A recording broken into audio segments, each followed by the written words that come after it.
कि परमेश्वर ने फिर से हमें मौका दिया। परमेश्वर के निमित्त आप सबों को परमेश्वर का सलाम। परमेश्वर यूँ कहते हैं,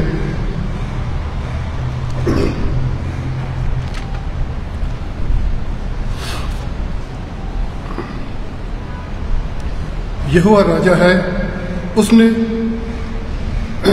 महात्व का पहरावा पहना है। यहोवा पहरावा पहने हुए और सामर्थ का फेरा बांधे हुए, इस कारण जगत स्थिर है, वह नहीं टलने का। आइए हम अपने सिरों को परमेश्वर के सामने हाथ करें। पवित्र पवित्र पवित्र सर्वसामर्थी दयालु और सर्वव्यापी पिता परमेश्वर, धन्यवाद देना चाहते हैं अपनी उन तमाम आशीषों के सबब जिनसे आपने हमें आज इस वक्त हमारी उन तमाम ज़रूरतों की चीज़ें हमें मुहैया करवाई रखी और बड़ी मजबूती से हमें जिंदों की संख्या में स्वस्थता पूर्वक रखा, ताकि हम फिर से पूरे सप्ताह के दौरान अपने तमाम कार्यक्रमों को करने के पश्चात आपको धन्यवाद देने योग्य ठहरे और आपके पवित्र गृह में आकर के पिता आपको धन्यवाद देते हैं। हमें से हर एक को खुदावंद आप अपनी सारी सामर्थ ज्ञान बुद्धि से भर दीजिए। होने दीजिए पिता परमेश्वर की जितनी भी शख्सियतें अपने घर से निकल चुकी हैं और आपके पवित्र गृह की ओर अग्रसर हैं, उन तमाम लोगों को हर बाधाओं से, हर विघ्नताओं से विलुप्त करते हुए अपने पवित्र गृह में पहुंचाइए, ताकि वो भी अपने आप को आपके सामने, आपकी वेदी के सामने रख करके आपको धन्यवाद दे सके। इस दुआ को आपने सुना और उसका उत्तर दिया, इसलिए आपका शुक्रिया अदा करते हैं। प्रभु यीशु मसीह के नाम से इस दुआ को मांग लेते हैं, आमीन। आइए हम खड़े हो जाएं और परमेश्वर की आराधना के लिए पहला गीत गाएंगे। गीत संख्या है 262।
जब हमने परमेश्वर की बरकत की बारिशों को अपने जहन में उतारा है और उसी विश्वास के साथ हम अपने ईमान को फिर से दोहराएंगे।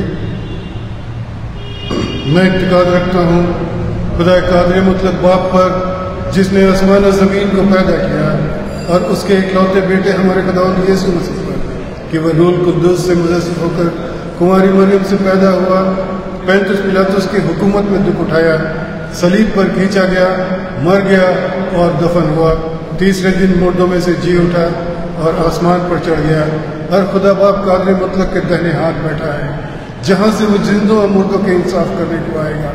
मैं इत्तेकाद रखता हूँ रूह कुद्दूस पर, पाक कलीसिया पर, मुकद्दसों की रिफाकत, गुनाहों की मुआफ़ी, जिस्म के जी उठने और हमेशा की ज़िंदगी पर। आमीन। जमात तशरीफ़ रखें।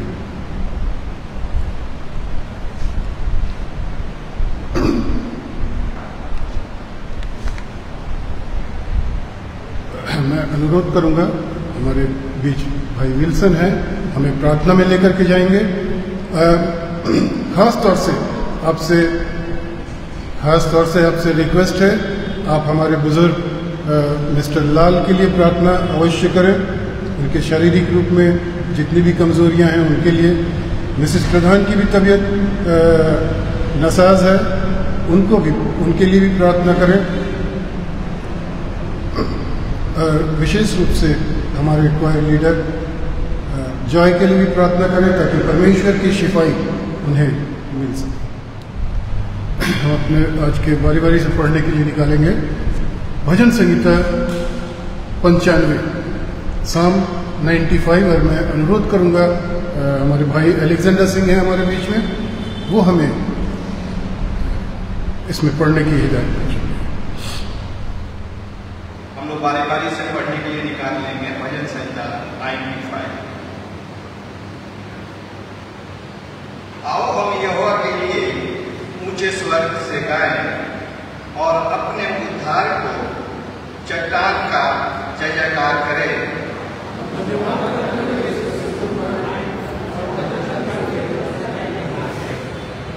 क्योंकि यहोवा महान ईश्वर है और सब देवताओं के ऊपर महान राजा है।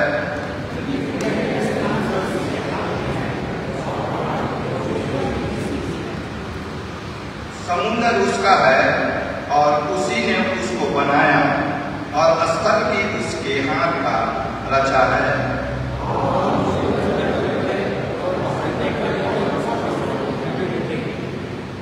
क्योंकि वही हमारा परमेश्वर है और हम उसकी चराई की प्रजा और उसके हाथ की भेड़ें हैं। भला होता कि आज तुम उसकी बातें सुनते।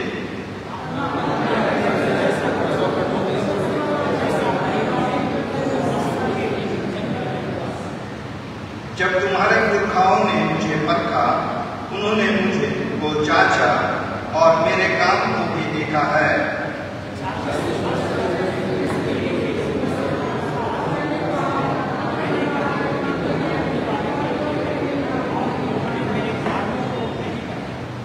हम लोग एक साथ मिलकर पढ़ेंगे। इस कारण मैंने क्रोध में आकर शपथ खाई है कि मेरे विश्राम स्थान में कभी प्रवेश न करने पाएंगे। यहाँ तक परमेश्वर अपने पढ़े जाने और सुने जाने पर हम सबों को सप्ताह की आशीष देंगे। आमीन।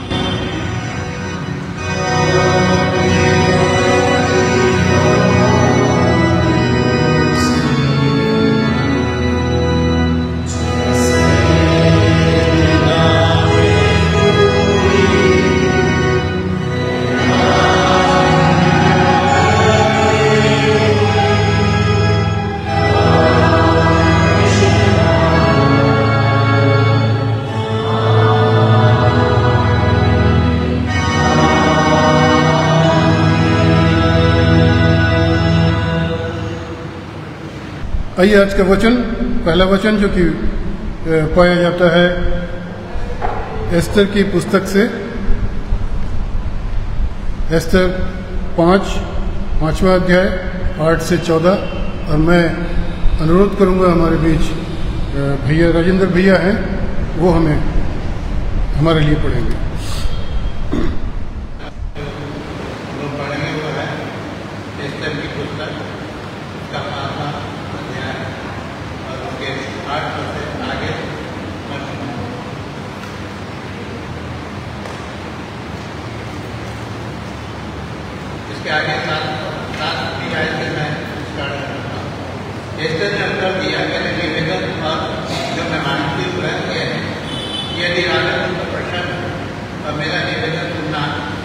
वरदान मैं मांगू वही देना। राजा को स्वीकार, तो राजा मास्टर तो भोज में आए जिसे मैं उनके लिए करूँगी और कल मैं राजा के इस वचन के अनुसार करूँगी। उस दिन हम आनंदित और मन में प्रसन्न होकर बाहर गए। और तो जब उसने मुर्दे को राजभवन के फाटक में देखा कि वह उसके सामने ना तो खड़ा हुआ ना उठा, तब वह मुर्दे के क्रोध से भर गया। तो भी वह अपने को रोक गया।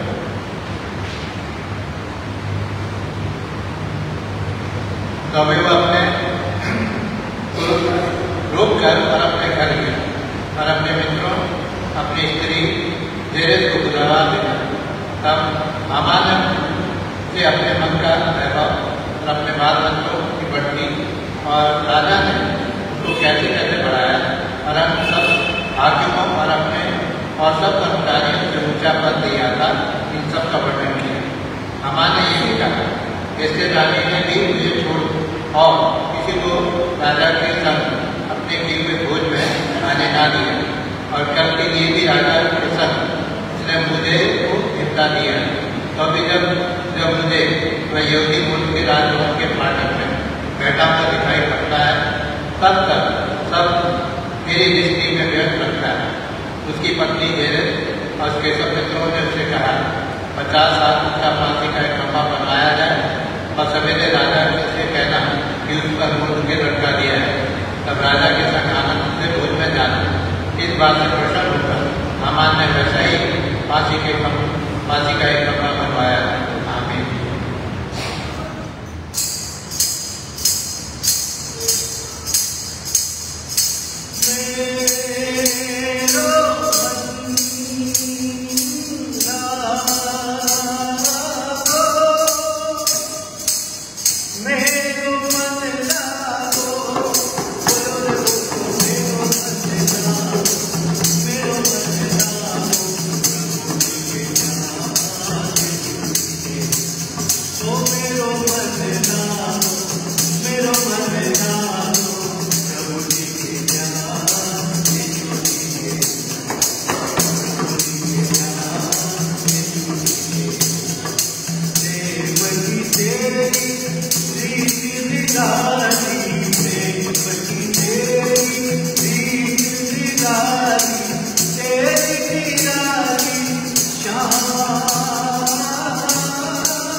इस गीत को मैंने हमारे आर्मी में रहते हुए मैंने लिखा था और करीब करीब 2-3 हज़ार आर्मी के लोगों को ये कंठस्थ हो गया, ये वो खुद गाते हैं अपने आप और बहुत मजे से गाते हैं।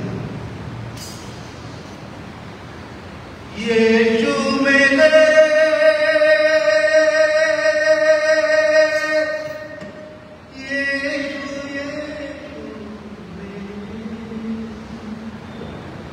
यीशु मेरे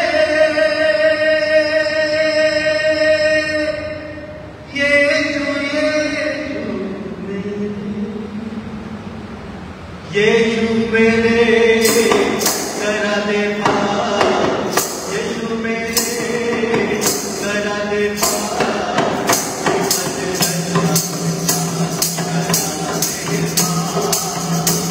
सब ताली बजाए। यीशु मेरे करा दे पार,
आइए दूसरे वचन को हम देखेंगे आज, जो कि पाया जाता है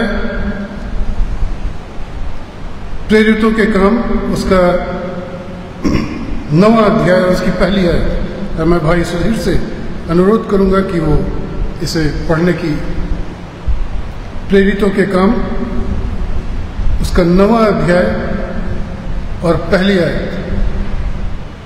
प्रेरितों का काम उसका पहला अध्याय 1 से 9।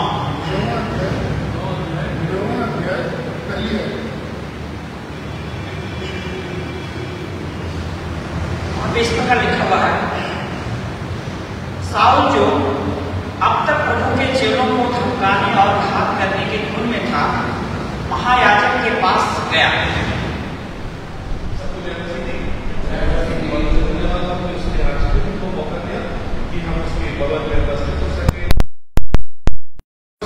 ये सुंदर समय दिया कि आज हमारे जो लेमन है, जितने भी लेमन है, वो लोग जो है आज की इस बात का संचालन कर रहे हैं। परमेश्वर की आशीष उन तमाम लोगों पर जो आज की इस पूरी प्रार्थना सभा का संचालन कर रहे हैं निरंतर बने रहे। और जब आइसोमेंट आज के वचन को लाते हैं तो हम एक स्पेशल अंशन होली स्पिरिट का, प्रार्थना का प्रार्थना करते हैं कि इस भाई के ऊपर हो, ताकि परमेश्वर इनके मार्फत आज के वचन को प्रेजेंट करें। कलीसिया के इश्तिहारात इस प्रकार से है। हमारे चर्च की जो वर्शिप सर्विस है वो सुबह 9:30 बजे होती है, वैसी होती रहेगी। ये वर्शिप सर्विस जो है वो लाइव स्ट्रीम भी की जाती है फेसबुक पे और यूट्यूब पे, और इनके लिंक जो है वो आपके पास आते हैं। ट्रांसलेटेड वर्जन जो है वो यूट्यूब पे अवेलेबल होता है। यदि आपके पास कोई ऐसा अजीज है, कोई ऐसा फ्रेंड है जो इस चर्च से ताल्लुक नहीं रखता है, उसके साथ आप इसको शेयर कर सकते हैं।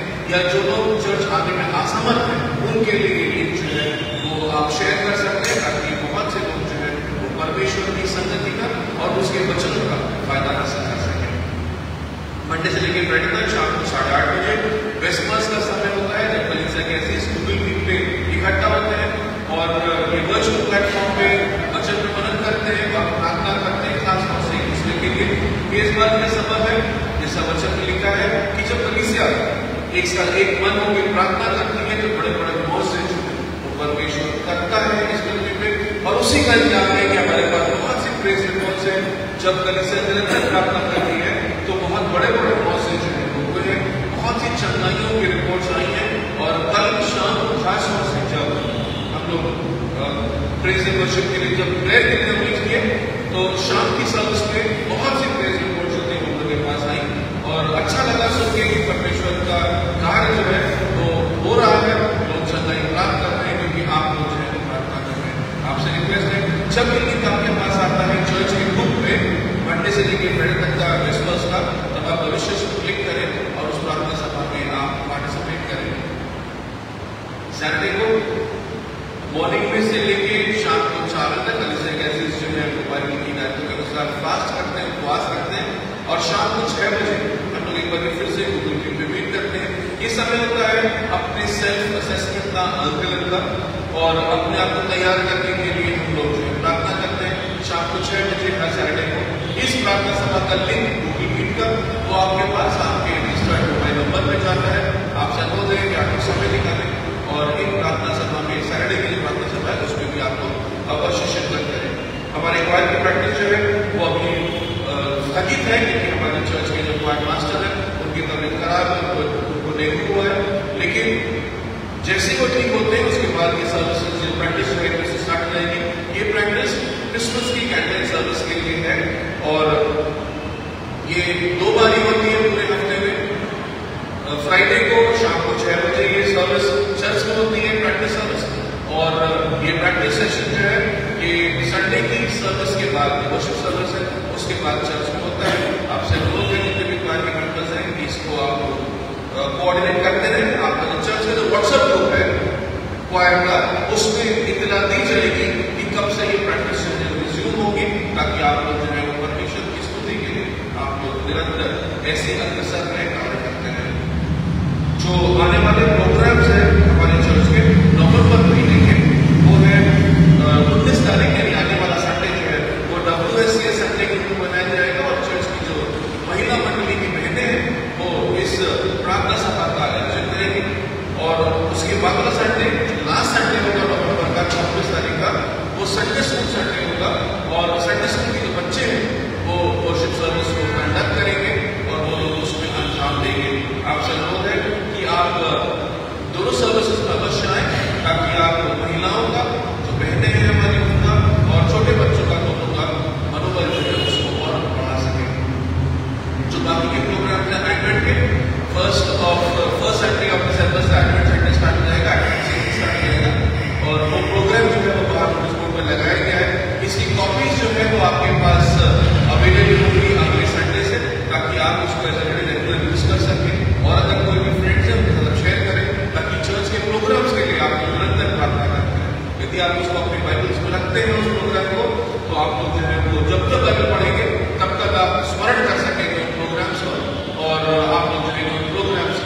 दस्तूर जैसे हम लोग करते हैं, अपनी चर्च डेकोरेशन होता है और दस्तूर के मुताबिक ऑल्टरनेट ईयर्स हिंदुस्तानी कलीसिया और बंगाली कलीसिया जो है वो चर्च को डेकोरेशन के लिए योगदान देती है, कॉन्ट्रीब्यूशन देती है।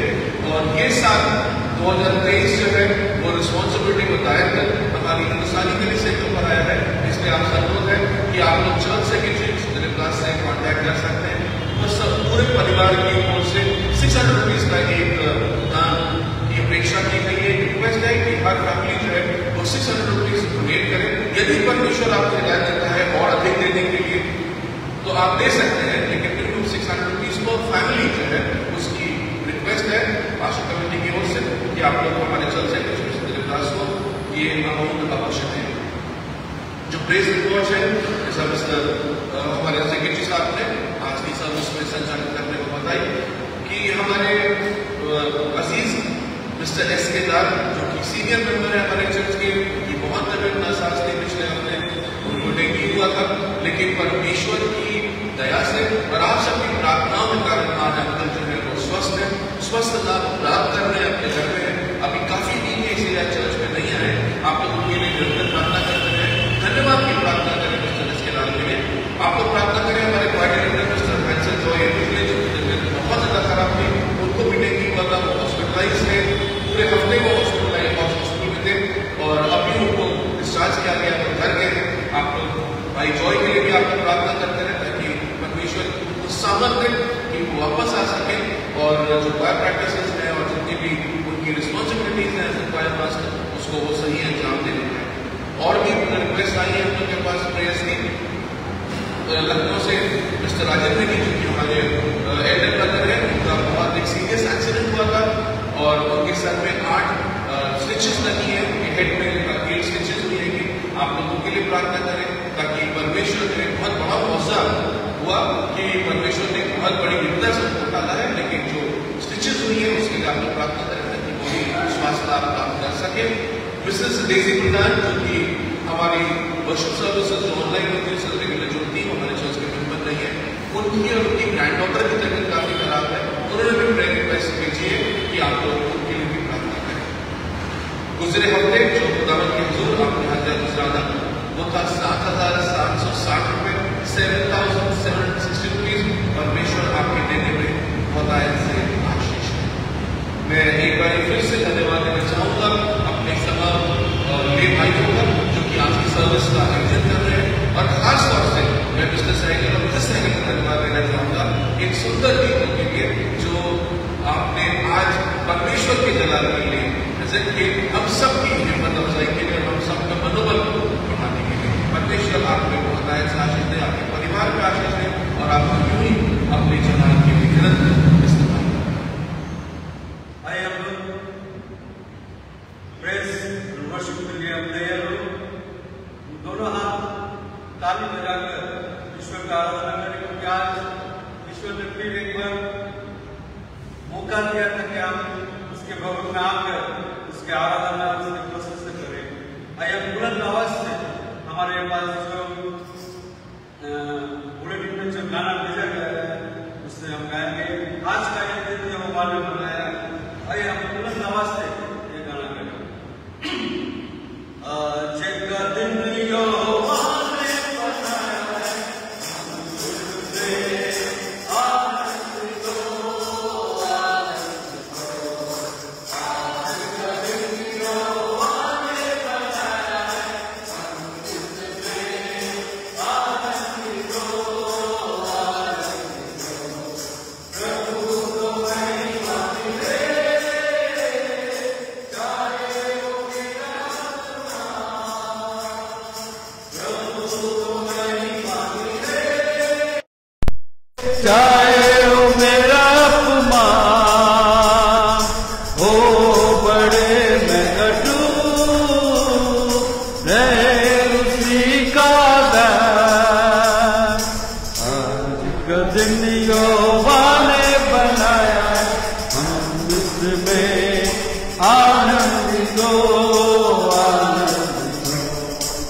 क्यों ना कुछ होता रहे, तुझी करे, क्यों ना कुछ होता रहे, उसको हम पाते रहे, चाहे जहाँ भी रहे। आज का दिन यहोवा ने बनाया है, हम इसमें आनंद हो।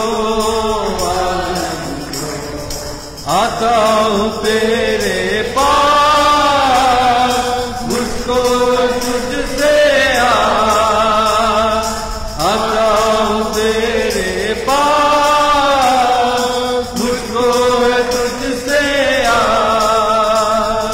मुझको कबूल कर ले, पापों से शुद्ध कर दे। आज का दिन यहोवा ने बनाया है, हम इसमें आनंदित हो। आज का दिन यहोवा ने बनाया है, हम इसमें आनंदित हो। Hallelujah, hallelujah, praise the Lord. आइए हम दूसरा गाना गाएं। आओ हम यहोवा का धन्यवाद करें, अपने सारे हृदय से वंदना करें। आइए हम हृदय, हमारे आत्मा, मन, प्राण, शक्ति से ये गाना करें। आओ हम यहोवा का धन्यवाद करें, अपने सारे हृदय से वंदना करें, उसके पाठों को मैं स्तुति करे और ललकारे। एक बार फिर आओ हम यहोवा का धन्यवाद करें, अपने सारे हृदय से वंदना करें, उसके पाठों को मैं स्तुति करे और ललकारे। जिसने बनाया हमें, वो है हमारा उद्धार। जिसने हमको रचा, वो है हमारा उद्धार। जिसने बनाया हमें, आए सब एक साथ, वो है हमारा उद्धार। जिसने हमको रचा, वो है हमारा उद्धार। उसकी हो जय जय हो आराधना, वो है प्रभु का प्रधान। उसकी हो जय जय हो आराधना, वो है प्रभु का प्रधान। आओ हम यहोवा का धन्यवाद करें, अपने सारे हृदय से वंदना करें, उसके पाठ को मैं स्तुति करे और ललकारे। अपने सारे तन मन से हम उसकी महिमा करें, जो है सिफात उसकी प्रशंसा करे। अपने सारे तन मन से हम उसकी महिमा करें, जो है सिफात उसकी प्रशंसा करे। वो है जगदाता और करना, उसकी हो जय जय सदा। वो है जगदाता और करना, उसकी हो जय जय सदा। आओ हम यहोवा का धन्यवाद करें, अपने सारे हृदय से वंदना करें, उसके पाठ को मैं स्तुति करे और ललकारे। हालेलुया। आइए हम लोग यीशु तेरा नाम सबसे ऊंचा है। आइए हम बुलंद आवाज से गाना गाए, दोनों हाथ ताली बजाकर। यीशु तेरा नाम सबसे ऊंचा है, यीशु तेरा नाम सबसे ऊंचा है।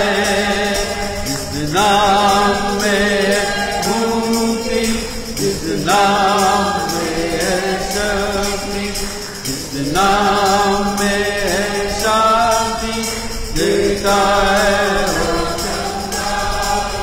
जिस नाम में जिंदगी यीशु है ओ नाम, जिस नाम में बंदगी यीशु है ओ नाम। यीशु तेरा नाम सबसे ऊंचा है, यीशु तेरा नाम सबसे ऊंचा है। बीमारी से, गरीबी से, साप से राता वो नाम है जो अंधों को रोशनी देता।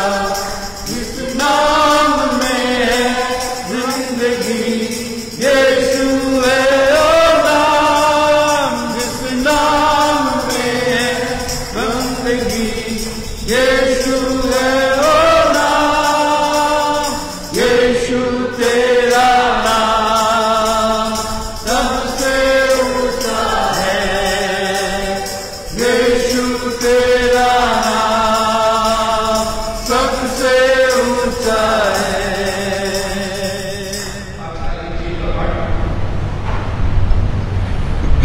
अभी की जीत उसका सार्थक है, उसकी पहली साथ आई है। पहली 11 है The Gospel of Saint Jesus Christ according to Saint Matthew, chapter 7, beginning the first verse till the 11th verse. ये हमारे खुदावंद यीशु मसीह की इंजील है। दोष मत लगाओ कि तुम पर भी दोष न लगाया जाए, क्योंकि जिस प्रकार तुम दोष लगाते हो उसी प्रकार तुम पर भी दोष लगाया जाएगा, और जिस नाप से तुम नापते हो उसी से तुम्हारे लिए भी नापा जाएगा। तू क्यों अपने भाई की आंख के तिनके को देखता है और अपनी आंख का लट्ठा तुझे नहीं सूझता? और जब तेरी की आंख में लगता है तो तू अपने भाई से क्यों कर ये कहता है कि ला मैं तेरी आंख से तिनका निकालता हूं? ये कपटी, पहले अपनी आंख में से लट्ठा निकाल ले, तब तू अपने भाई की आंख का तिनका भली भांति देखकर निकाल सकेगा। पवित्र वस्तु पुत्र को न दो और अपने को भी सूरों के आगे मत डालो, ऐसा ना हो कि वे अब तुम्हें पांव तले मांगे और पलट कर तुमको फाड़ डाले। मांगो तो तुम्हें दिया जाएगा, ढूंढो तो पाओगे, खटखटाओ तुम्हारे लिए खोला जाएगा। क्योंकि जो कोई मांगता है उसे मिलता है, और जो ढूंढता है वो पाता है, और जो खटखटाता है उसके लिए खोला जाएगा। तुम में से ऐसा कौन मनुष्य है कि यदि उसका पुत्र उससे रोटी मांगे तो उसे बंद कर दे, वो मछली मांगे तो उसे सांप दे? सो जब तुम बुरे होकर अपने बच्चों को अच्छी वस्तुएं देना चाहते हो तो तुम्हारा स्वर्गीय पिता अपने मांगने वाले की इच्छा अच्छी वस्तुओं क्यों ना देगा। ये हमारे खुदावंद यीशु मसीह की इंजील है। इसके पढ़े जाने से अमल किए जाने का बहुत अच्छा आशीष। चाहे तुमको दिल से गाए गीत मिले,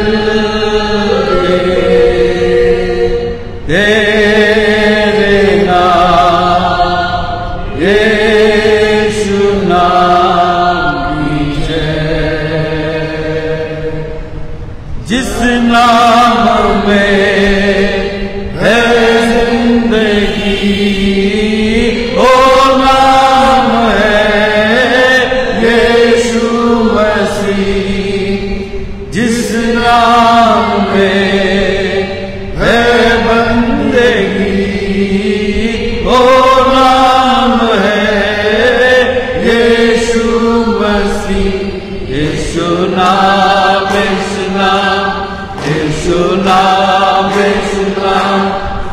यीशु नाम की जय। यीशु नाम यीशु नाम यीशु नाम यीशु नाम यीशु नाम की जय। यीशु नाम में मिलती है क्षमा, यीशु नाम में मिलती है शिफा, यीशु नाम में मिलती है कृपा, यीशु नाम में करुणा, यीशु नाम यीशु नाम यीशु नाम यीशु नाम यीशु नाम यीशु नाम यीशु नाम यीशु नाम यीशु नाम की जय। यीशु नाम यीशु नाम यीशु नाम यीशु नाम यीशु नाम यीशु नाम की जय। अपनी पकड़ के बैठ जाइए। सबों को जय मसीह की। मैं आप सबका बहुत बहुत शुक्रिया अदा करता हूँ कि आप लोगों ने मुझे मौका दिया कि इस पवित्र वेदी से मैं अपने मुख के द्वारा कुछ आप तक पहुँचाने वाला हो सकूँ।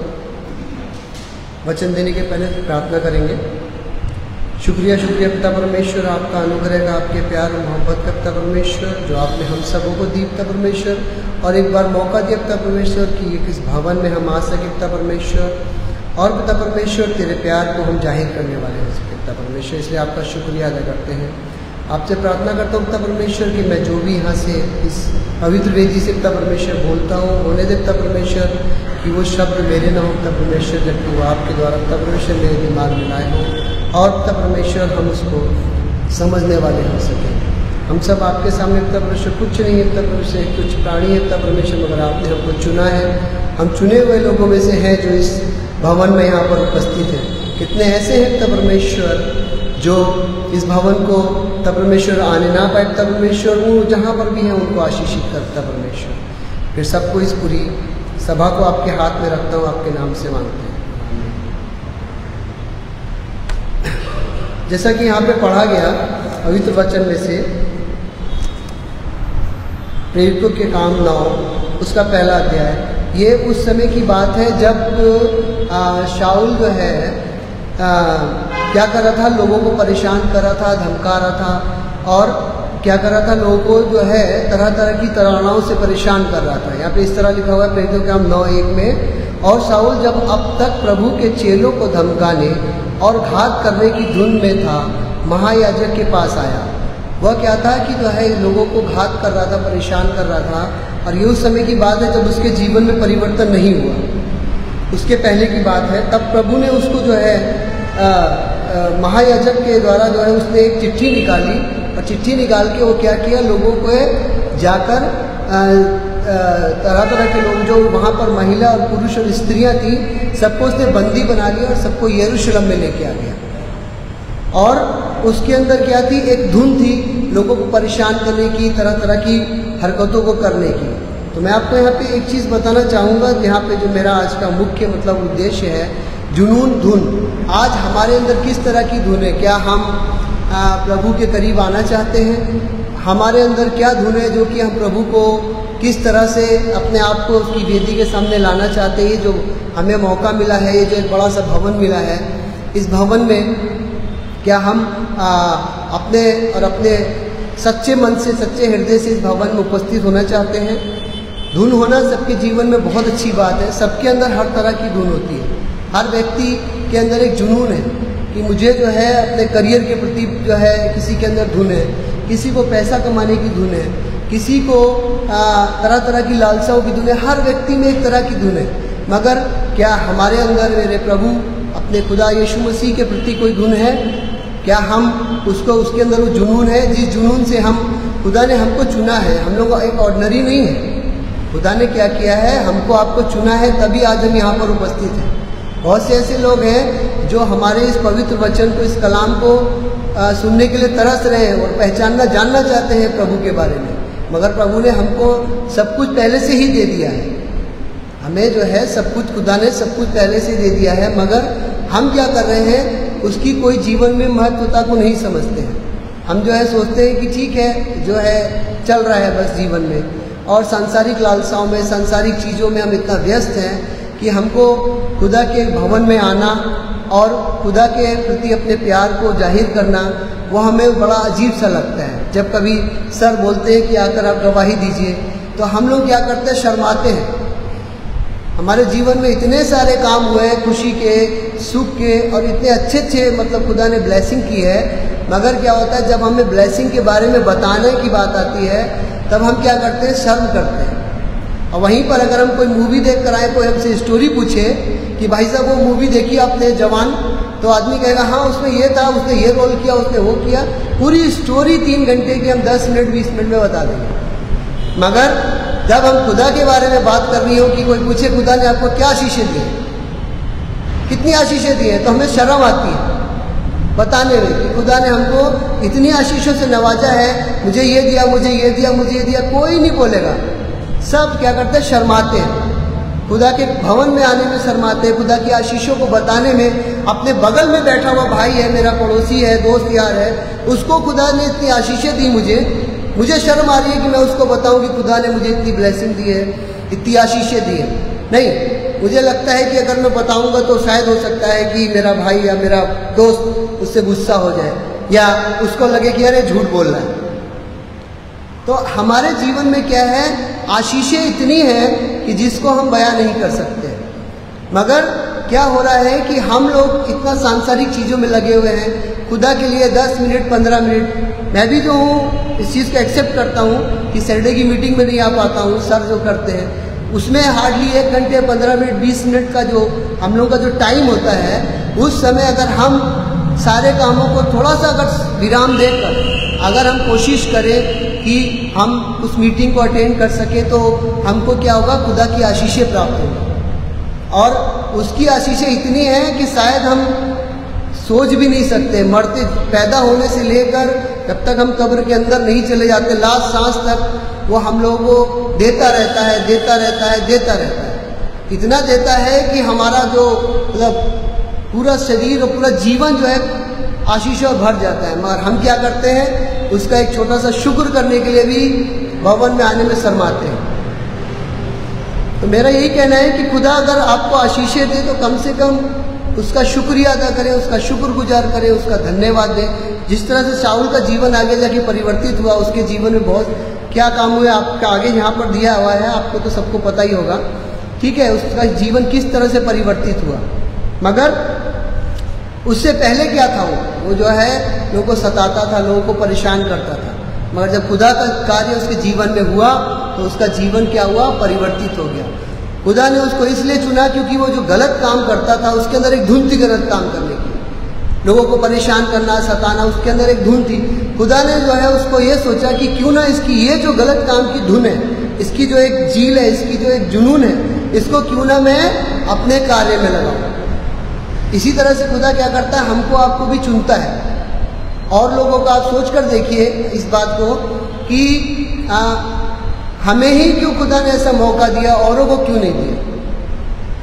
हमें ही क्यों खुदा ने इस पवित्र शास्त्र के जानने के बारे में अवसर दिया और किसी को मौका नहीं दिया। क्यों? क्योंकि हम बहुत लकी हैं। बुलाए हुए तो बहुत सारे हैं, बहुतों को बुलाया खुदा ने, सब लोग आइए आइए, वेलकम वेलकम। मगर चुना वही जाएगा जो खुदा के कार्य में उसके प्रति अपने ईमानदारी में रहेगा, जो खुदा के प्रति अपने आप को जोड़ के रखेगा अंतिम समय तक। लाख परेशानियां आए, लाख कोशिशें हों, शैतान हर वक्त हर मोमेंट में वेट करता है कि जैसे ही आपका ध्यान खुदा के प्रति भटका, तुरंत उसने अपना कार्य शुरू कर दिया। जैसे ही हम अपना हल्का सा ट्रैक में खुदा से दूर हुए, उसने अपना कार्य शुरू कर दिया। और यहाँ तक वो ऐसे ऐसे कार्य करता है कि आप खुदा से इतना दूर होते जाएंगे, इतना दूर, उसको बहुत अच्छा लगता है। क्योंकि खुदा ने उसको भी जो है जब बिगनिंग में उसको भी खुदा ने जो ही पावर दी थी, इसलिए वो हम लोग के दिमाग में, हम लोग के ऊपर हावी हो जाता है। हम लोग को क्या करता है, अपने कब्जे में ले लेता है, हम लोग को क्या करता है, खुदा से दूर ले जाता है। इसीलिए हम क्या करते हैं, नाफरमानी करते हैं, खुदा के प्रति हम क्या करते हैं, दूर भागने की कोशिश करते हैं। प्रभु हमको जो है चाहता है कि इसको और करीब आइए, और करीब आए, क्योंकि ये मेरा बेटा है, ये मेरा पुत्र है, ये मेरी पुत्री है, ये मेरा बच्चा है। हम क्या करते हैं, हम और दूर भागने का प्रयास करते हैं। क्यों? क्योंकि हमको एक दूसरी दुनिया की धुन है, हम दूसरे जुनून में लगे हैं, हम अपने जुनून में हैं, हम अपनी दुनिया में लगे हुए हैं। हमें खुदा से ठीक है बोला हो जाएगा, थोड़ी प्रेयर कर लो बेटा, हाँ कर लेंगे। अपने मन में थोड़ी देर के लिए हमने सोचा कि प्रेयर कर लेंगे, मगर जब हम प्रेयर कर रहे तो हमारा ध्यान कहीं और है। हमारा ध्यान फेसबुक पे है, हमारा ध्यान व्हाट्सएप पे है। जैसे थोड़ी थोड़ी देर में हम जेब में रख लिया, फिर निकाला, फिर देखा। चर्च में बैठे हैं, प्रेयर मीटिंग में बैठे हैं, प्रेयर मीटिंग में ऑनलाइन मीटिंग हो रही है, उसी बीच में खट से एक मैसेज आ गया। तो क्या किया, पहले प्रेयर मीटिंग का स्क्रीन को छोटी हो गई, व्हाट्सएप मैसेज देख लिया, क्या आ गया, अरे क्या गया, अच्छा, उससे कोई मतलब नहीं है। ऑन द मोमेंट हम रिप्लाई भी नहीं कर सकते क्योंकि मीटिंग चल रही है। तो क्या किया, उसको हमने वहाँ पर पढ़ के फिर मीटिंग में, हाँ स्क्रीन ऑन है, लग रहा है कि हाँ हम प्रेजेंट है, मगर हमारा ध्यान कहाँ पर है, उस मीटिंग में नहीं। क्या पता जब हमें सरमन दिया जा रहा हो मीटिंग में, या चर्च में जब हम आते हैं, या जब कोई भी मीटिंग होती है, तो हो सकता है कि खुदा हमसे क्या बात करना चाहता है, हम उस पर ध्यान नहीं देंगे, हम अपनी दूसरी धुन में। हमको लगता है कि ये खुदा से ज़्यादा हमारे जीवन में और सारी चीज़ें हैं, बहुत सारी चीज़ों में हम लोग जो है व्यस्त है। धुन होना अच्छी बात है, सबके अंदर जीवन में जुनून होता है, और ये जुनून जब हम लोग अपने 40+50 के आसपास में जब जाते हैं तो ये जुनून धीरे धीरे ठंडा होने लगता है। फिर तब हमें खुदा की याद आती है, क्योंकि उस समय हमारे पास करने के लिए कुछ नहीं होता है। जवानी के दिनों में हम क्या करते हैं, जब हम यंग होते हैं तो बस दुनियावी बातों को ज़्यादा महत्व देते हैं, बशर्ते इसके कि खुदा को। और जिसने अपनी जवानी के दिनों में अगर खुदा को पकड़ लिया, उसका जो बुढ़ापा है वो बहुत अच्छा गुजरा, उसका जो आने वाली जो जनरेशन टू जनरेशन है बहुत अच्छी जाएगी। अगर उसने अपनी जवानी के दिनों में अपने खुदा को अगर पकड़ के रखा, वो अपने खुदा के मार्ग से भटका नहीं, उसने एक धुन लगा ली कि मुझे खुदा को पकड़ के रखना है, तो वो जो है आने वाला जो उसका जो जीवन होगा वो एक अलग ही होगा, उसका आनंद एक अलग होगा। और अगर हम इसी तरह अपनी दुनियावी जुनून में, दुनियावी बातों में, दुनियावी चीज़ों में अगर हम व्यस्त रहेंगे, तो क्या होगा कि खुदा जो है क्या करेगा, वो फिर भी हमको प्यार करेगा। अगर हम दूर भी चले जाएंगे, जिससे कि 2 उड़ाऊ पुत्र के बारे में हम सब जानते हैं, उसने जो है उसी बेटे को क्यों जो है इतना प्यार किया जो भटक गया था, क्योंकि खुदा चाहता है भटके हुए लोगों को अपने पास लाना, अपने भवन में लाना, अपने लोगों को जो भटक गए हैं, इधर उधर मार्ग से दूसरे मार्ग पे चले गए हैं, उन मार्गों से हमको क्या करें, वो वापस लाना चाहता है खुदा। ये हमारा खुदा जो बहुत महान है, मगर हम क्या करते हैं कि उसकी नाफरमानी करते हैं। उसको जो है एक साइड में बाइबल रखी है, मन हुआ तो पढ़ लिया, नहीं तो ठीक है छोड़ो, रखी रह दो। वो रखी ऑल्टर पे है, अच्छी लग रही है, वहाँ पर वो ऑल्टर की शोभा बढ़ा रही है और देखने में सुंदर लग रही है। जब कोई एंट्री मारेगा, अच्छा आपके यहाँ ये ताक बना ऑल्टर है, यहाँ बाइबल रखी है, अच्छा लगेगा, हाँ बहुत रिलीजियस है, मगर क्या हम उठाकर देखते हैं उसको? नहीं। आजकल मोबाइल में बाइबल आ गई है, उसमें कौन वर्ड लिखा है, जिसने बाइबल लिखी है उसमें सही वर्ड है नहीं, हमको नहीं पता। आजकल हमने खट से खोला, स्टार्ट कर दिया रीडिंग करना या उसमें से पढ़ना। और जो रियल बाइबल है, जो खुदा ने हमको ये दी है, ये 2 धारी तलवार है, हमसे बात भी करती है अगर हम इससे बात करना चाहें। मगर हम क्या करते हैं, हमारा जो ये जो मोबाइल है या हमारा जो और अदर जीवन है, खासकर मोबाइल की मैं बात करूँगा, इसमें हम लोग आज इतना ज़्यादा घुस गए हैं कि बस उसके अलावा हमको कुछ नहीं दिखता है। 2-2 बजे रात तक, 3-3 बजे रात तक लोग पता नहीं क्या करते रहते हैं। अगर 2 बजे रात तक अगर आप खुदा से बात करें, पूरी रात नहीं, रात में 2 बजे उठ जाएं, जैसे मोबाइल का टन से म्यूजिक मतलब व्हाट्सअप आया, कान में साउंड गया, खट से खोल के देखा। अगर उसी तरह से हम 10 मिनट के लिए रात में 2 बजे उठकर अगर खुदा से बात कर रहे हैं, क्या संभव है? नहीं। उस समय नींद आ रही, हम सोएंगे, जैसे ही व्हाट्सअप आएगा खट से खोल के देख लेंगे, हाँ अच्छा ही है। तो मेरा सिर्फ यही कहना है कि खुदा ने हमको मौका दिया है और इस मौके का और इस समय का सही उपयोग करें। खुदा ने हमको ये चांस दिया है कि हम खुदा के भवन में आएँ और आके उसकी प्रशंसा करें, उसकी तारीफ करें। हमारे अंदर, आपके अंदर क्या है कि उसे दूर भागने की जो है एक धुन सवार है। जैसे इजराइलियों ने क्या किया था, 11 दिन का सफ़र 40 साल तक के लिए कर दिया था। जंगलों में भटकते रहे, इधर उधर अपनी धुन में थे। खुदा ने उनको चुना था कि 11 दिन में आपका ये काम हो जाए, मगर हम 40 साल तक भटक रहे, इधर जा रहे हैं उधर जा रहे हैं, और अंत में क्या हुआ, जंगलों में मारे भी गए। ठीक है, तो क्या है कि हम अपने आप को किस तरह से खुदा के पास लाना चाहते हैं। और हम ही नहीं, अगर हम अपने हृदय से सच्चे मन से आएंगे तो हमारे द्वारा और लोग को भी आशीषें मिलेंगी। हमारे द्वारा खुदा और लोग को भी आशीषें देगा। हमारा सर जैसे बोलते हैं कि हमारा घराना भी आशीषित होगा अगर हम खुदा के करीब आएंगे। मगर हम क्या करते हैं, हमारे पास और सारी जो है सामाजिक और सांसारिक चीज़ों को जो है करने का बहुत जो है मतलब जुनून है, एक धुन है कि हमको बस खुदा से दूर रहकर बाकी सारे कार्य करने हैं। और यहाँ पर है कि खुदा ने आके साउल को ही क्यों चुना। उसने जो है साउल को चुना इसलिए क्योंकि उसको जो है खुदा को लगा कि ये जो बंदा है, ये जो साउल है, ये क्या है, ये एक बहुत धुनी आदमी है। इसके अंदर एक जुनून है कि जो भी काम करता है चाहे वो गलती हो मगर एक धुन के साथ करता है। इसके अंदर एक लगन है, गलत काम भी कर रहा है मगर ये क्या कर रहा है, एक धुन के साथ कर रहा है। इसीलिए खुदा ने उसको क्या किया, चुन लिया कि इसको ही मैं जो हूँ अपना आगे का जो है वो बनाऊंगा, अपना मतलब अपने मार्ग पे इसको मैं चलाऊंगा। अगर हम थोड़ा सा इसी का देखें, प्रेरितों के काम 8:3 बाब उसकी 4 आयत में लिखा हुआ है, साउल कलीसियाओं को उजाड़ देता था। मतलब वो इतना ज़्यादा मतलब लोगों को परेशान करता था और घर घर घुसकर पुरुषों और स्त्रियों को घसीट घसीट कर बंदीगृह में डाल देता था, जो तितर से भीतर हुए। और हाँ, और वह सुसमाचार सुनाते हुए फिरे। कहने का मतलब यह है कि वो साउल क्या करता था, लोगों को परेशान करता था और तरह तरह के लोगों को घर में घुस घुस कर बंदीगृह में डाल देता था।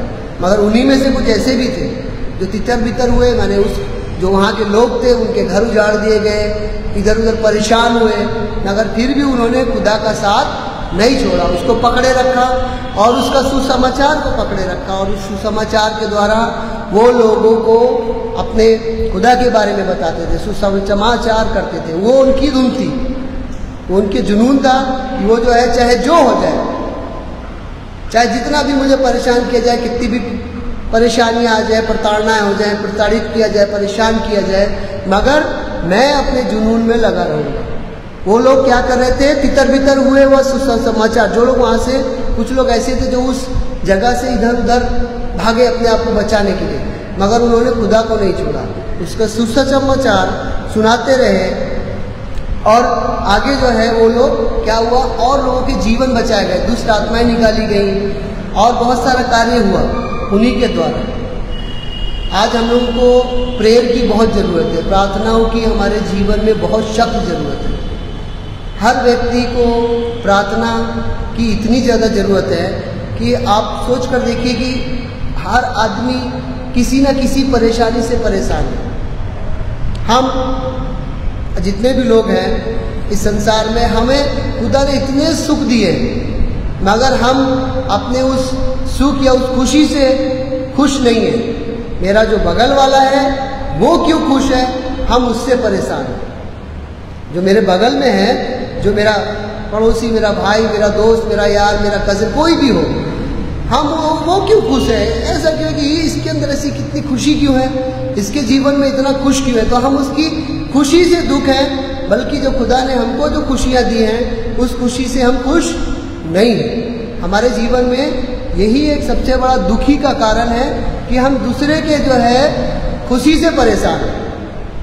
खुदा ने हमको भी खुशी दी, उसको भी दी, दोनों बराबर दिए, मगर हमको लगता है कि वो खुश क्यों है, उसके इसीलिए हम सबसे ज़्यादा दुखी इसी बात को लेकर है। हमारे अंदर दुख है, हर वक्त हमें इसी बात को जो है दुख है, दिमाग में टेंशन है कि उसके वो बहुत खुश है, हाँ वो बहुत खुश। तो कहने का मतलब ये है कि हमें जो खुशी मिली है हम उसको ही शुक्रगुजारी करें, खुदा को शुक्र करें, उसी का धन्यवाद दें।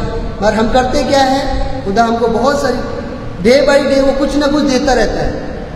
आप मांगिए और ना मांगिए, आपकी ज़रूरत के अनुसार वो आपको देता रहेगा। आप सोचेंगे भी नहीं, वो आपको देता रहेगा, देता रहेगा, देता रहेगा, देता रहेगा, मतलब इतना दे देगा।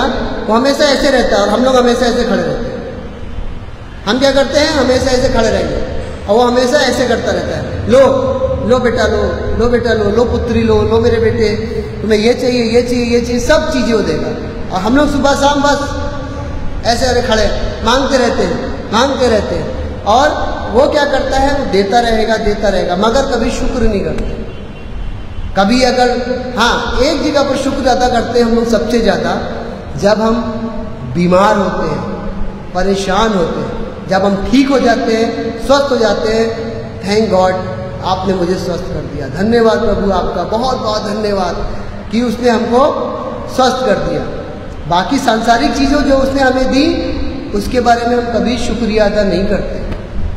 अच्छे से अच्छा खाना दिया, इतना अच्छा पहनने को, घर दिया, रहने के लिए छत दी, ठीक है, मगर कोई शुक्रगुजारी नहीं है। और क्या हुआ कि हम बगल वाले का महल कैसे बन रहा है उसके लिए परेशान है। उसका महल जो बन रहा है उसको खुदा ने आशीषें दी, आपको भी दिए, मगर आप क्या कर रहे हैं, उसकी खुशी से परेशान है, दुखी है, टेंशन है कि अरे ये क्या हो, आपके अंदर एक धुन लग गई, एक जुनून आ गया आपके अंदर कि अरे इसको खुदा ने इतनी आशीषें कैसे दे दी, जबकि वो सबको बराबर से, एक बराबर से सबको जो है प्यार करता है, एक बराबर से सबको आशीषें देता है। ऐसा नहीं है कि हमको ज़्यादा देगा या उनको कम देगा, ऐसा कुछ नहीं। उसकी नज़र में हम सब एक हैं। जब वो आशीषें देता है तो सबको बराबर से देता है, मगर हमारी ज़रूरतों के हिसाब से। ऐसा नहीं कि मैं चाहूँ खुदा से मैं प्रार्थना करूँ कि खुदा मैं हवाई जहाज उड़ाने लगूँ, तो ये पॉसिबल ही नहीं है, क्योंकि उसने जो है हमारे लिए, हमारे जीवन में वो चीज़ मुकर्रर कर दी है कि तुमको ये जीवन में ये करना है। हर चीज़ उसने प्लान बना दिया है। और हमारा जो धुनी जीवन है, जो हमारा जो जुनून है, वो क्या है, दूसरी चीज़ों में लगा हुआ है। सामाजिक जुनून में हम व्यस्त हैं, ठीक है। अगर खुदा के प्रति हम जाएं तो हमारा क्या होगा, एक तरह का हमारे जीवन में चमत्कार होगा, एक तरह की खुशियाँ आएंगी। अभी मैं आपके यहाँ पे पढ़ा गया एस्तर 5, 8 और 14। मैं आपके सामने थोड़ा सा इधर जाना चाहूँगा। यहाँ पे क्या था कि एस्तर के बारे में पता है, और उसका जो कज़न ब्रदर था मुर्दगी, उसके बारे में भी। वो जो था मुर्दगी इतना मतलब खुदा परस्त था, खुदा को मानने वाला था, खुदा का इतना मतलब प्यार करता था। उसके अंदर खुदा को पाने की एक धुन थी, इसीलिए वो क्या था, महल के बाहर जो है बैठा रहता था दीवट पे। और वहाँ की जो एस्तर थी रानी, उसको राजा ने सारे अधिकार दिए, और राजा ने उससे पूछा कि महारानी तुमको क्या चीज़ जो है, यहाँ पे लिखा है ना कि यदि राजा मुझ पर से प्रसन्न और मेरा निवेदन सुनना और जो वरदान में मैं मांगूँ वही देना राजा को स्वीकार हो, तो राजा और हमान, यहाँ पर हमान की बात हो रही है, हमान को राजा ने चुना और उसको इतना सब कुछ दिया, उसके बच्चों को उठाया, उसको सुख समृद्धि सब कुछ दिया, मगर उसके अंदर क्या था, एक धुन थी, एक जुनून था। जब वो निकलता था तो सब लोग उसको झुक कर सलाम करते थे, सलूट करते थे, मगर एक ही व्यक्ति था जो उसको झुककर सलूट नहीं करता था। क्यों नहीं करता था? क्योंकि वो खुदा को मानता था, वो कभी भी इंसान के आगे नहीं झुकता था। मुर्दगी वो क्या था, वो जब राजा हमान जब जाता था अपनी बग्घी से, तो लोग झुककर उसको सलाम करते थे, सलूट मारते थे, झुक जाते थे, उसका आदर करते थे। मगर मुर्दगी को इन सब चीज़ों की परवाह ही नहीं थी, क्योंकि उसकी धुन खुदा में लगी थी। कौन जा रहा कौन आ रहा उससे मतलब नहीं है, उसको क्या है, खुदा के प्रति है। इस बात को लेकर हमान को बड़ा अंदर से घृणा पैदा हुई, उसके अंदर एक अजीब सा वो आया कि इतने लोग हैं राज्य में, सब लोग मुझे क्या कर रहे हैं, दंडवत कर रहे हैं, सलूट मार रहे हैं, मगर ये जो है ऐसा व्यक्ति है जो मुझे बिल्कुल भी झुक कर या रेस्पेक्ट नहीं कर रहा है। उसके अंदर एक अजीब तरह का अंदर से उसके प्रति घृणा।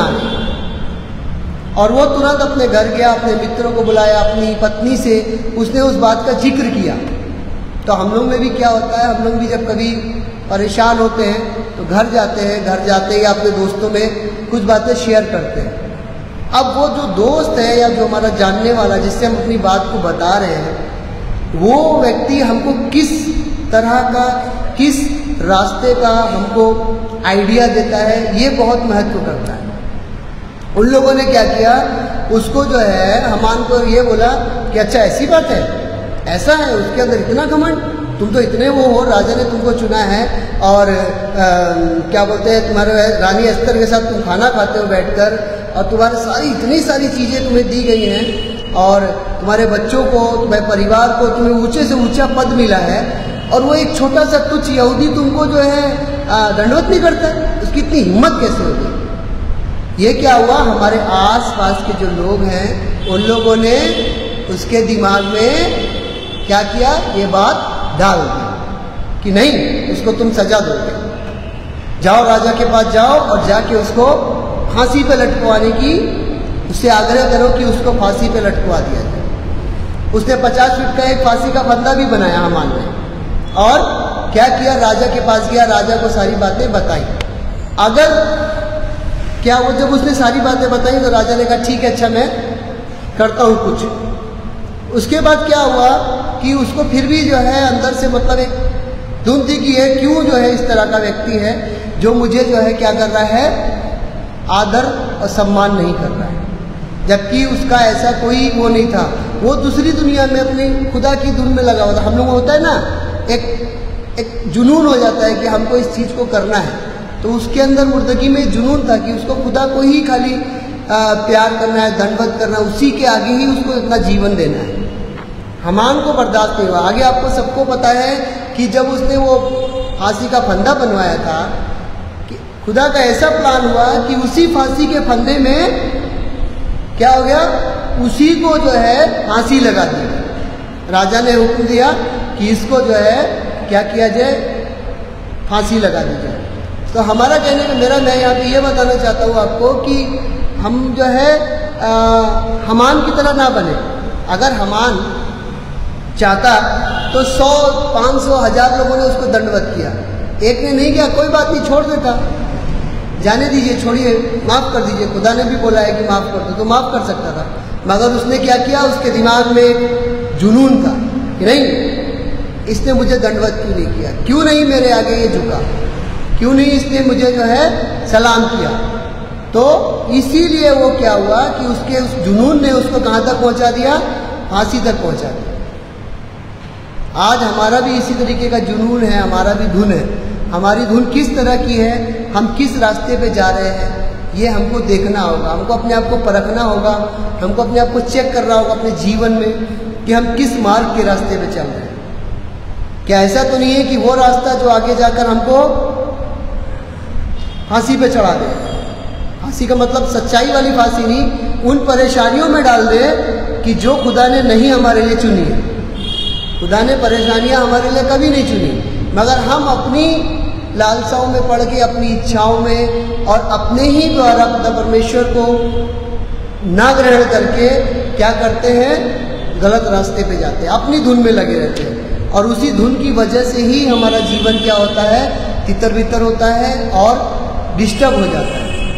हम सब अपने आप को क्या करते हैं, डिस्टर्ब कर लेते हैं, परेशान कर लेते हैं अपने आप को क्योंकि वो जो है एस्तर ने तो जो है हम मुर्तगी को मौका भी दिया था कि तुम आओ मेरे साथ आओ। उसने कहा नहीं, मैं जहाँ पर हूँ मैं खुश हूँ, मुझे खुदा ने जो है जो भी दिया है उसके लिए मैं उसका शुक्रगुजार हूँ, और तुम जहाँ पर हो तुम अपनी जगह पर रहो, क्योंकि खुदा ने तुमको वहाँ के लिए चुना है, रानी बनाया है, तुम्हें वहाँ के लिए बनाया है।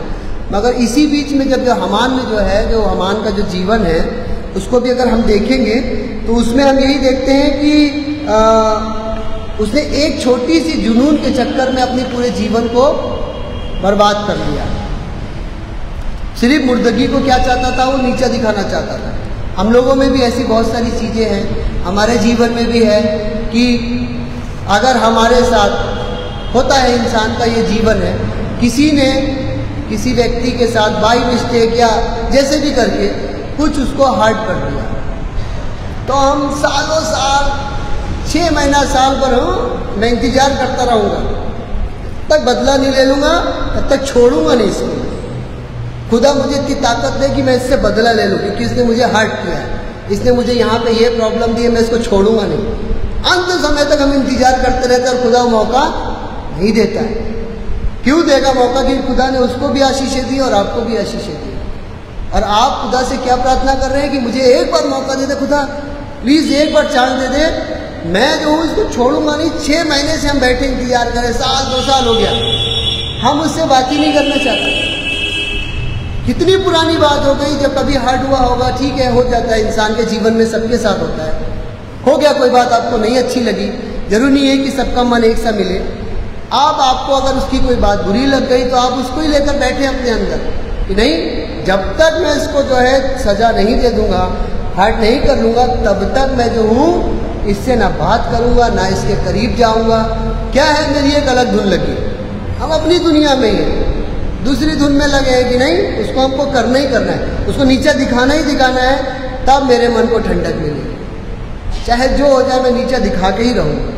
तो हमारी क्या है, ये एक तरह की जुनून है, एक धुन लगी है कि नहीं, उसने ऐसा कैसे कर दिया, उसने इसकी इतनी हिम्मत कैसे हो गई, मेरे को ऐसा कैसे हो गया। वो एक अलग तरह का उसके अंदर जो है विचार चल रहा है, दिमाग में अलग तरह की बातें चल रही हैं। ठीक है, जो हो गया हो गया, एक दिन गलती हो गई, चलो ठीक है, 6 महीना हो गया, साल भर हो गया, 2 साल हो गया, 5 साल हो गया। इसीलिए आज के समय में क्या है, हमारे आपके जीवन में सभी के साथ होता है। आप किसी को फ़ोन लगाइए तो क्या बोलेगा, भाई मैं थोड़ा अभी बिजी हूँ, मैं आप, अरे कौन बोल रहा है, ये बोल, अच्छा मोबाइल नंबर सेव है मगर वो आपसे बात नहीं करना चाहते।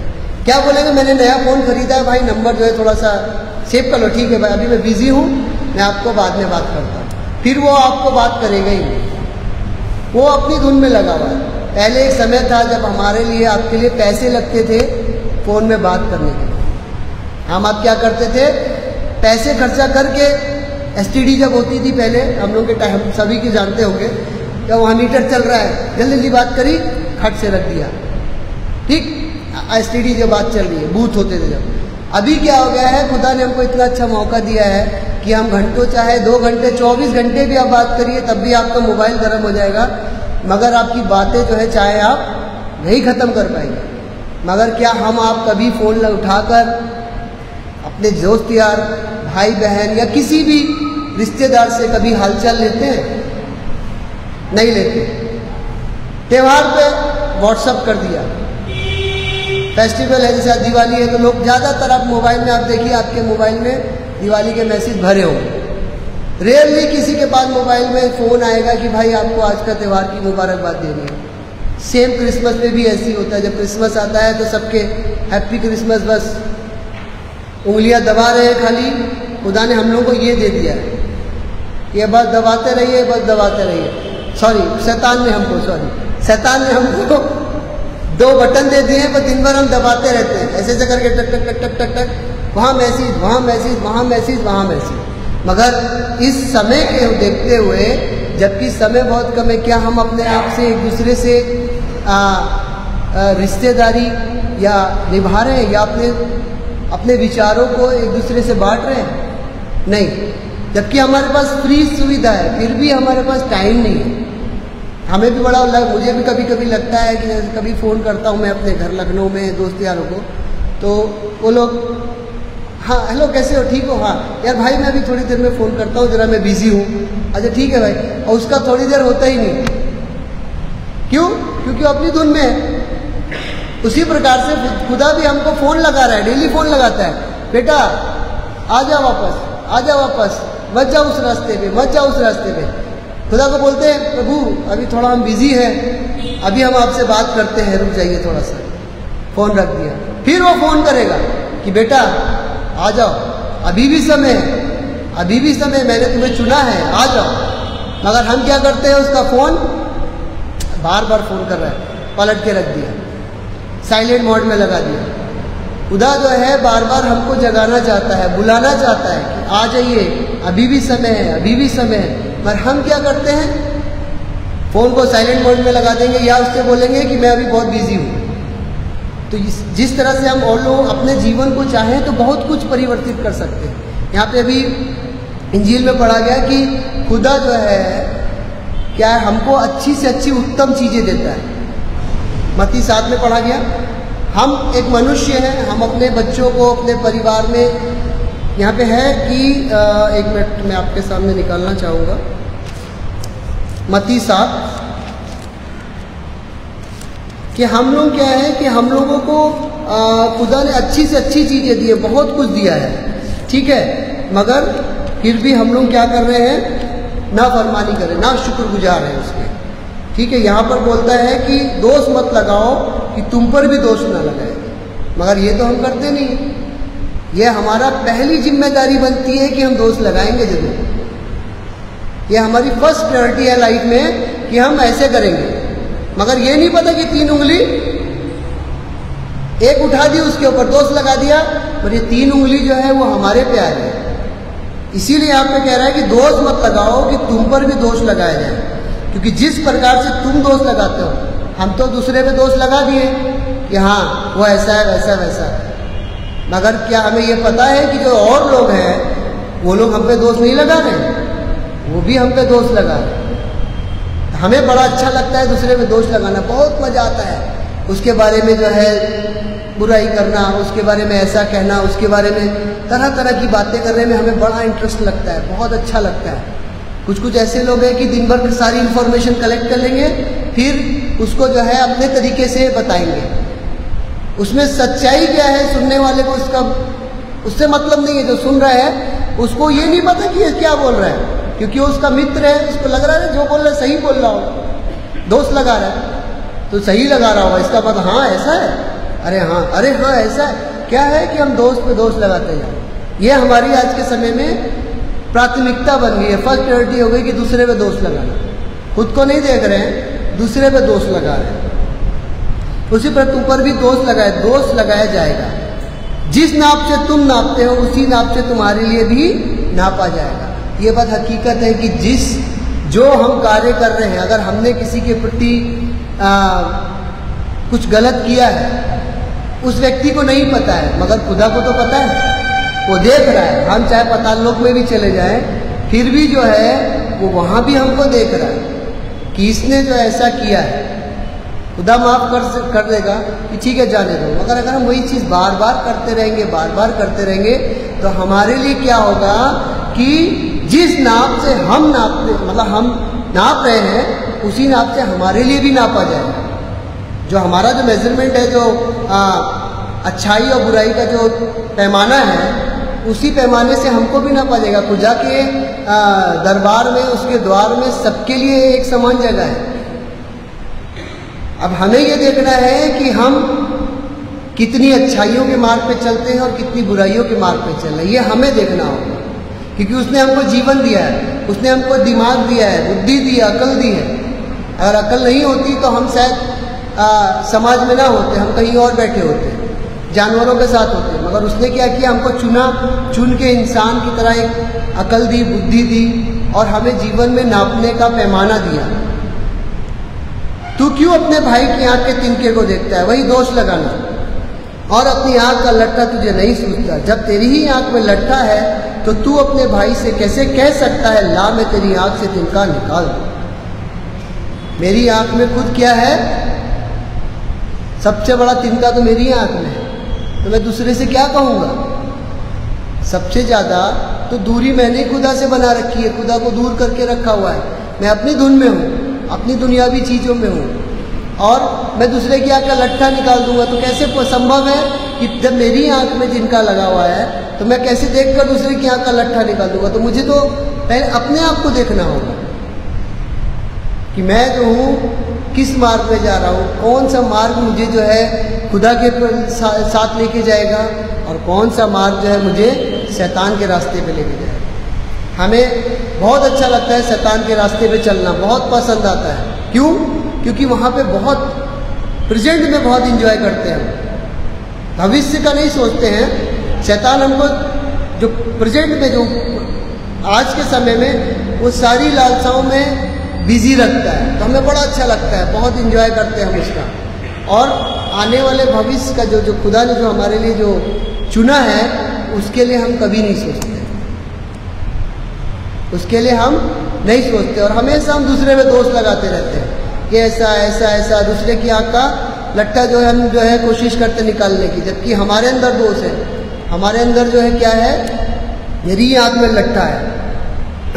और यहाँ पे इस प्रकार है, जब तेरी आँख में लट्ठा है तो तू अपने भाई को कैसे कह सकता है कि लाम है, तेरी आँख का तिनका निकाल दो।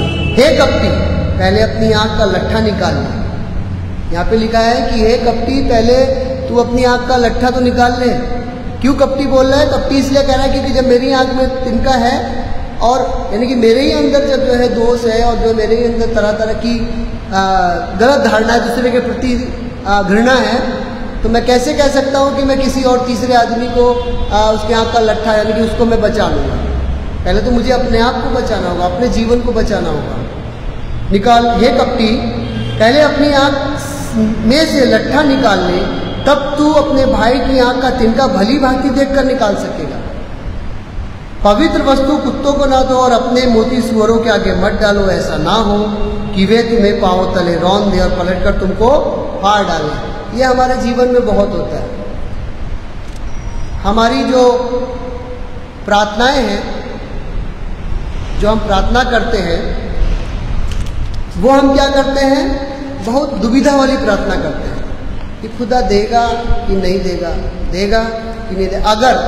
अगर एक शब्द है, अगर हम शब्द लगा देते हैं, अगर खुदा चाहेगा तो होगा, अगर खुदा चाहेगा तो होगा, वो अगर जो शब्द लगा हुआ है, वो शब्द ही हमारे जो है विश्वास को तोड़ देता है। हर चीज़ में हम अगर लगा देते हैं, अगर खुदा चाहेगा तो ये होगा, अगर खुदा चाहेगा तो, हर चीज़ में अगर, क्योंकि हमारा विश्वास क्या है, डामाडोल। हमारे और खुदा के बीच की जो एक धुन है, जो एक जुनून है, उसमें क्या है, डामाडोल है। माने कोई श्योरिटी नहीं है, लगता नहीं है कि मिलेगा कि नहीं मिलेगा। हाँ, तो इसीलिए हम जो है थोड़ा सा दुविधा में रहते हैं, हमेशा मिलेगा कि नहीं मिलेगा, दुखी है। हाँ, और इतना सब कुछ दिया है फिर भी परेशान है। और ज़्यादातर हम आजकल अपने पास्ट के बारे में बहुत सोचते हैं, जो बीत गया, ठीक है, उसके बारे में हम बहुत सोचते हैं कि मेरे साथ ऐसा हुआ था। जिससे मिलेंगे उसको बता रहे हैं मेरे साथ ऐसा हो गया, मेरे को ये हो गया, मेरे को वो, तरह तरह के पास्ट की बातें लोगों को बताने का प्रयास करते हैं कि हमारे साथ ये हो गया, हमारे साथ वो हो गया। पुरानी बातें बताते रहेंगे क्योंकि उनके पास और तो कुछ है नहीं। वो अपने पुरानी बीते हुए इतिहास को ही लेकर बैठे हुए हैं। जैसे मैंने भी बताया आपको कि वो अगर माफ़ कर दे तो क्या है, आगे बढ़ जाइए, नहीं, वो अपना पुराना इतिहास लेकर बैठे हुए हैं, अपना पाठ बता रहे हैं, मैं परेशान हूँ, मैं दुखी हूँ, मैं ये हूँ, वो, तरह तरह के जो है अपने इतिहास के बारे में सुबह शाम जिससे मिलेंगे उससे बताते रहते हैं, जिससे मिलेंगे उसको अपना इतिहास बताते रहेंगे कि ये वो, मगर कभी ये नहीं बताते कि मैं बहुत परेशान था, मैं बहुत गरीब था, आज खुदा ने मुझे वहाँ से उठा के यहाँ पे ला के बैठा दिया। वो कभी हम नहीं बताएंगे, खाली अपना इतिहास बताएंगे, मेरा दुख है, मैं ये है, मैं उसी में ही पूरी जीवन निकाल देंगे, सारा इतिहास उसी में, मतलब पूरी अपनी बीती हुई जीवन को लोगों को बताते रहते हैं। अगर हम इससे दूर हटें और अगर हमको इतिहास छोड़कर अगर हम अपने भविष्य के बारे में सोचें कि खुदा ने हमको आज और आने वाले भविष्य में क्यों और क्यों चुना है, इसके लिए क्या वजह है कि खुदा ने हमको ही क्यों चुना, क्यों ऐसा है कि वो हमसे ही प्यार करता है, क्यों ऐसा है कि हम, मेरा इतिहास इतना खराब था, मेरा जो पुराना पास्ट का बुरा था, खुदा ने लाके मुझे आज यहाँ पे दे दिया है, क्यों? ये बारे में अगर हम सोचेंगे तो हम अपने जीवन में खुद ही टटोलेंगे कि इतनी आशीषें हैं कि आप गिन नहीं पाइएगा। एक एक मिनट में ऐसी आशीषें, लोगों के साथ क्या होता है, जा रहे जाते जाते हार्ट अटैक आ गया, वही खत्म, स्ट्रोक हो गया, वही गिर गए। मगर खुदा ने हमको आशीष दी है कि हम चल रहे हैं, फिर रहे हैं, अच्छे अच्छे जीवन में अच्छी अच्छी चीज़ें, सब कुछ उत्तम से उत्तम वो हमको देता है। मगर हम क्या करते हैं, नाफरमानी का जीवन जी रहे हैं और खुदा से क्या कर रहे हैं, हमेशा दूर रहने का प्रयास करते हैं। और यहाँ पे ये भी देखिए लिखा हुआ है, मांगो तो तुम्हें दिया जाएगा, ढूंढो तो तुम पाओगे। मांगना क्या है, खुदा से हम दिन भर मांगते ही रहते हैं। आज मेरे पास ये है, कल मेरे पास वो हो जाए। हे खुदा, अगर आप चाहें तो मेरे साथ मेरे को ये कर दे। पास्टर से भी कर रहे हैं, भाई पास्टर साहब, आपसे मेरी प्रार्थना है कि ये ऐसा ऐसा काम होने वाला है, उसके लिए प्रार्थना करिए कि मेरा जो घर बनने वाला है बहुत आलीशान, मैं बहुत बड़ा घर बनाने वाला हूँ, आप प्रार्थना कर दीजिए ब्रदर पास्टर कि ये जो है हो जाए। तो क्या है, पास्टर तो करेंगे ही करेंगे, उनको तो करना ही, क्योंकि खुदा ने उनको चुना है। मगर क्या हम खुदा से कहते हैं कि ये खुदा, ये घर जो मैं बना रहा हूँ, इसकी नींव रख रहा हूँ, इसकी नींव रखने से लेके इसका पूरा होने तक, फिनिशिंग होने तक आप इस पर अपना अनुग्रह बना के, संभव नहीं है। मांगो तो तुम्हें दिया जाएगा, हम मांगते रहते हैं और हकीकत में हमको मिलता भी रहता है, मगर हम ढूंढते नहीं हैं। ढूंढो तो तुम पाओगे, ढूंढते भी नहीं है और ना ही खटखटाते हैं। खुदा का दरबार हम जो है कभी दरवाजा खटखटाते हैं, नहीं खटखटाते। वो यहाँ पे कहता है कि ढूंढो तो तुम पाओगे, खटखटाओ तो तुम्हारे लिए खोला जाएगा। हम कभी खुदा का दरवाजा नहीं खटखटाते, मांगते जरूर है, रात दिन मांगते रहते, सुबह शाम मांगते रहते, ये हर चीज़ ठीक है, ना हम उसको ढूंढते हैं और ना ही उसका दरवाजा खटखटाते। अगर हम उसको अपनी अंतरात्मा से ढूंढें और दरवाजा खटखटाएं तो जो जीवन है, देखिए आज के समय में हम देखते हैं हर आदमी अपने लेवल में है, किसी को कोई परेशानी का सबक नहीं है। अगर वो दूसरे के दुख से, मतलब दूसरे की खुशी से अगर दुखी ना हो तो परेशान नहीं है, मगर फिर भी हम अपने आने वाले भविष्य में, आने वाले जीवन के बारे में नहीं सोचते। अगर खुदा चाहेगा तो हम जो है जरूर उस दिन के लिए तैयार हो सकेंगे। खोला जाएगा, क्योंकि जो कोई मांगता है उसे मिलता है, और जो ढूंढता है वो पाता है, और जो खटखटाता है उसके लिए खोला जाता है। हम लोग मांगते हैं, हमको एक चीज़ मांगते हैं, खुदा हमको डबल देता है, डबल देता है, बरकतों की बारिश करता है। इतनी बारिश करता है कि हम जो है सोचते हैं कि अरे हमने तो ये मांगा था। मैं एक छोटा सा एग्जाम्पल दूंगा। क्या हुआ, मेरे पास मेरी जो एक बेल्ट थी पुरानी हो गई थी, तो बच्चे लोग बोले नहीं खरीदना है। बहुत समय से हम लोग सोच रहे थे, हमने चलो एक ले लेते हैं। इत्तेफाक से क्या हुआ, टीचर डे आया, एक स्टूडेंट ने मुझे बेल्ट जो गिफ्ट में दे दी। तब मैं घर आया तो मैं सोचने लगा, और फिर मैंने इन लोगों को बोला भी, बच्चों को भी, कि देखो मैं सोच रहा था खरीदूंगा, मगर क्या हुआ कि जैसे सर भी बोलते हैं कि मांगने से पहले खुदा जानता है कि हमको किस चीज़ की ज़रूरत है।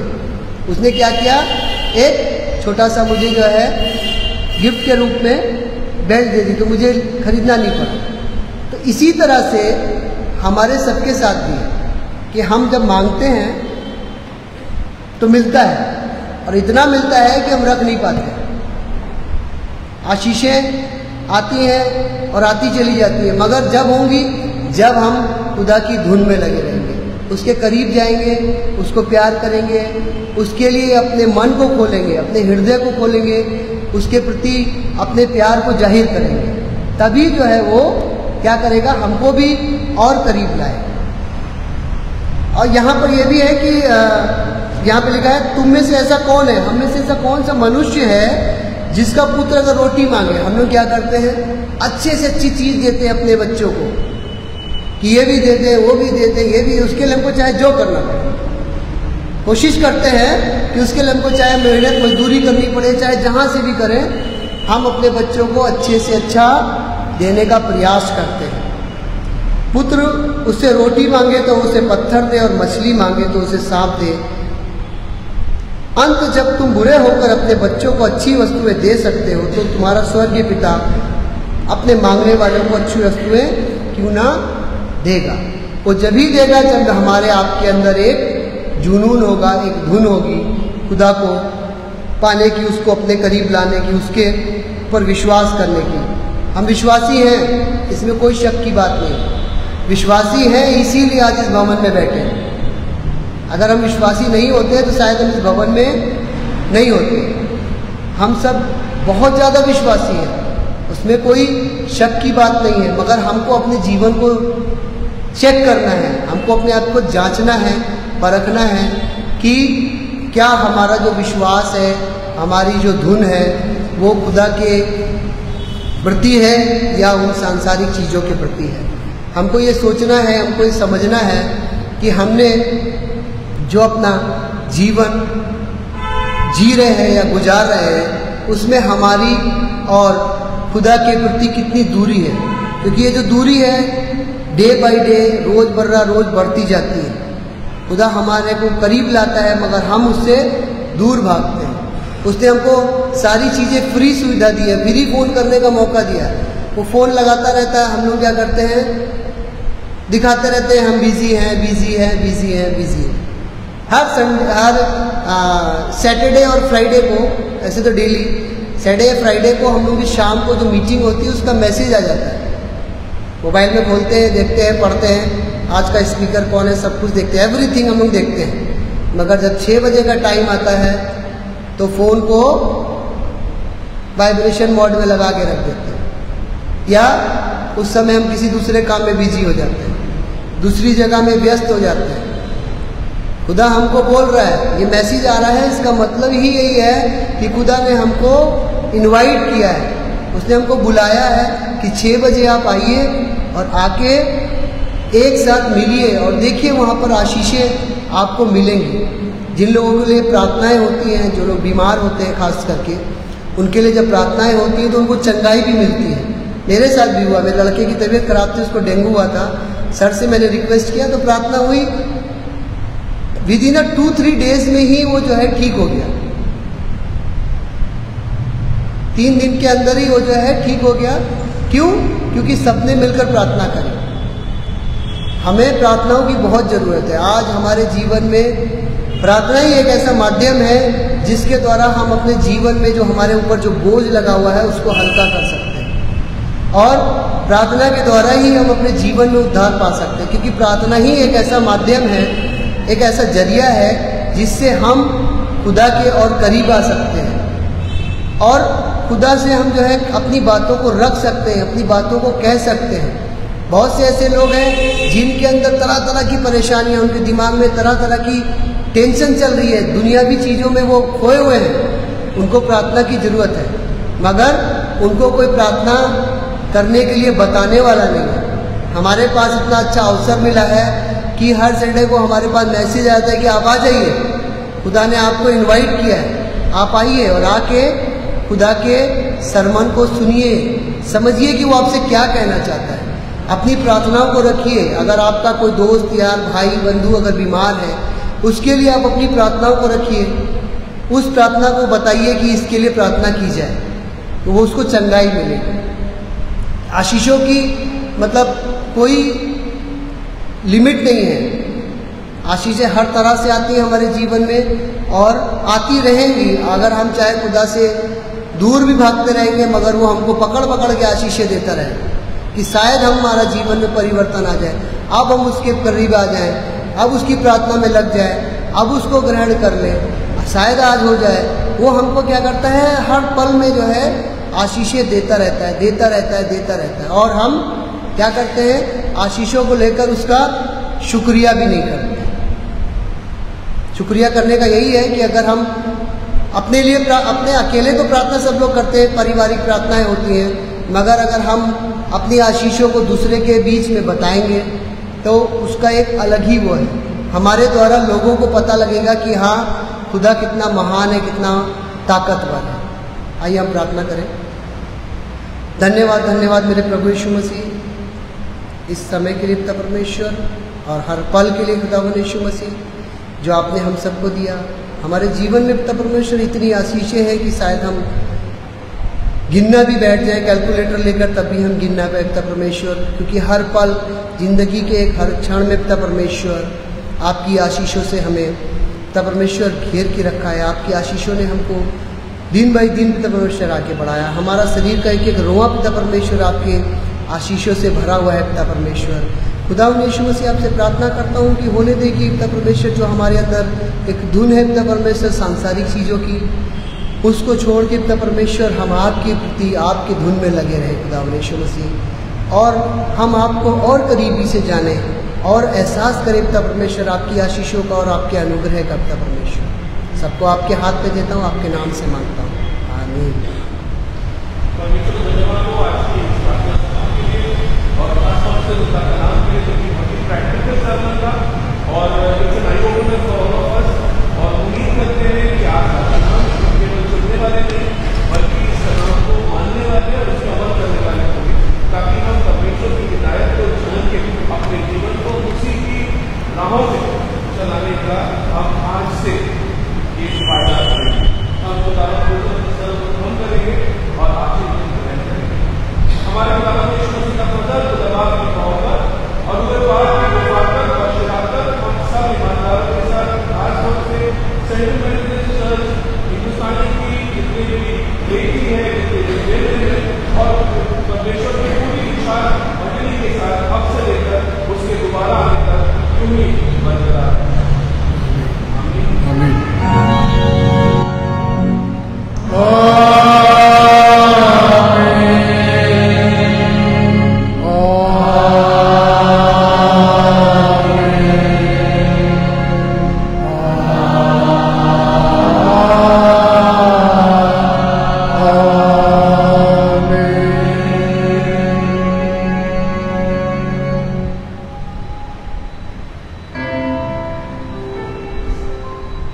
God